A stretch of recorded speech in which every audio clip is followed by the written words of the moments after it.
Azərbaycan Dövlət Su Ehtiyatları Agentliyi tərəfindən Tovuz rayonu Cəlilli kəndində içməli su layihəsinin açılış mərasimi təşkil olunub.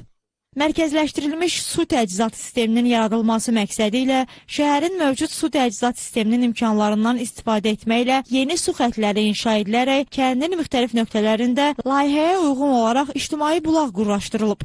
Tovuz rayonu Cəlilli kəndində yeni içməli su təchizatının qurulması məqsədi ilə Tovuz şəhərinin içməli su şəbəkəsindən yararlanaraq kənd ərazisində 8 metr uzunluqda boru xətləri inşa olunmuşdur. Layihə çərçivəsində kəndin müxtəlif nöqtələrində 27 ədəd ictimai bulaq layihəsi quraşdırılmışdır. Ümumilikdə Tovuz rayonu Cəlilli kəndi bu layihədən 2275 nəfər yararlanmışdır.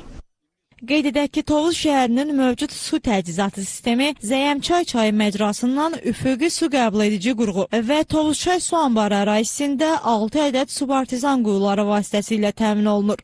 Şəhərin ümumi 6982 abonenti var.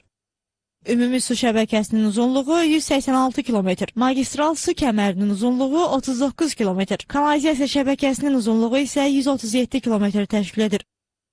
Eyni zamanda 2 meydança su anbarı kompleksi, 1 ədəd su nasos stansiyası və 1 ədəd məhsuldarlığı gündə 6400 kubmetr olan tullantı su təmizləyici qurğular kompleksi istismar olunmaqdadır.